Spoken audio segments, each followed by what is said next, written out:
నమస్తే the 9 news కి స్వాగతం.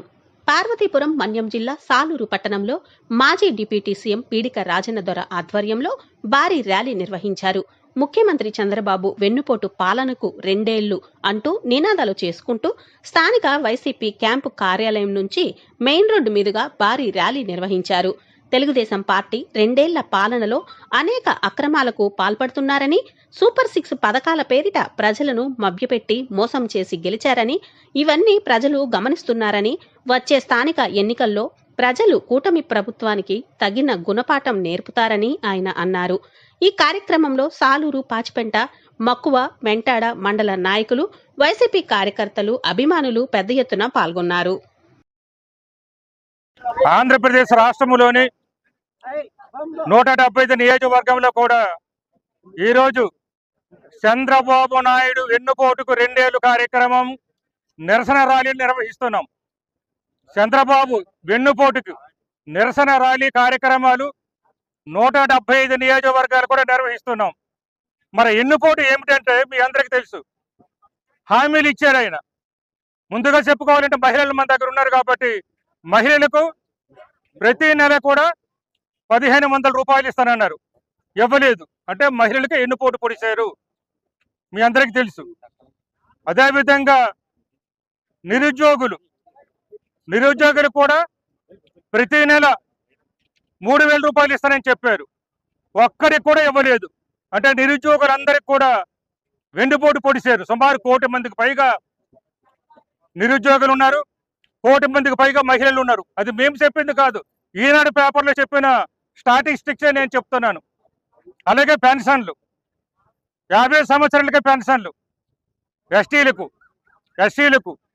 బీసీలకు, మైనారిటీలకు అందరికి కూడా 50 సంవత్సరాలుగా పెన్షన్ ఇస్తారని చెప్పి ఇవ్వలేదు. అంటే ఎస్సీలకు వెన్నుపోటు పొడిచారు, బీసీలకు వెన్నుపోటు పొడిచారు, ఎస్టీలకు వెన్నుపోటు పొడిచారు, అలాగే మైనారిటీలకు వెన్నుపోటు పొడిచారు. వెన్నుపోటు కార్యక్రమం నిర్వహించిన కారణాలు ఇవేనమాట. ఇటువంటి కార్యక్రమాలు ఉన్నాయి. వీటితో పాటు మనందరికీ తెలుసు, మనకు మహిళలకు ప్రతి ఇంటికి కూడా, ప్రతి ఇల్లు అని చెప్పారు ఆయన మేనిఫెస్టోలో, ప్రతి ఇంటికి కూడా 3 సిలిండర్ సంవత్సరానికి ఇస్తారన్నారు. ఇచ్చారా అని అడుగుతున్నాను. 1, 2 ఇచ్చేసి ప్రతి ఇంటికి కూడా, ప్రతి అమ్మకు, ప్రతి చెల్లికి కూడా మరి వెన్నుపోటు పొడిచారు. ఇదేనా ఆయన చెప్పింది పరిపాలన అని అడుగుతున్నా మహిళది. బాధుడు అనే కార్యక్రమం పట్టుకొని తిరిగారు మహాతల్లి గారు. మరి ఈ రోజు బాధేస్తున్నారే, అన్నిట్ల విషయంలో బాధేస్తున్నారు. మనకు కరెంట్లో బాధేస్తున్నారు, డీజిల్లో బాధేస్తున్నారు, విద్యుత్లో బాధేస్తున్నారు, అలాగే ఇప్పుడు స్మార్ట్ మీటర్లు పెట్టారు బాధేస్తున్నారు. నిత్యావసర వస్తువులైతే తిరిగేలేదు. ఆ బాధుడు కార్యక్రమం ఆమెకే వర్తిస్తుందని చెప్పడానికి చూపిస్తున్నాను. బాధుడు కార్యక్రమము ఆమెకే వర్తిస్తుంది. ఈ రోజు మేము మామూలు రాకుండా చేయడానికి కూడా అనేక కుట్రలు పడినారు.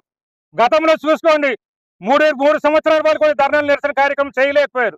చేసా 100, 200 మ్యాక్సిమం వాళ్ళకి వచ్చేది. ఈ రోజు మేము ఎంతమంది ఉన్నామో చూడండి ఒకసారి. వాళ్ళు రాకుండా అనేక అడ్డకట్టలు వేసినా సరే ఎంతమంది వచ్చారో మీరు చూడండి అసలు. అలాగే మేము ఏదో సాధించేస్తున్నాము, వైసీపీలో ఎవరు ఉండడం లేదు, మా పార్టీలో జాయిన్ అయిపోతున్నారని ఒక కార్యక్రమం చేస్తున్నాడు. పిలవడము, భోజనాలు పెట్టడము, కండువులు వేసేయడము. అది ఇప్పుడు కాదు, గతంలో కూడా బొంజిదేవ్ గారు కూడా చేశారండి. అది కొత్త గేమ్ చేయలేదు. బొంజిదేవ్ గారు కూడా మన శతాబ్దిలో కండువులు వేసారు.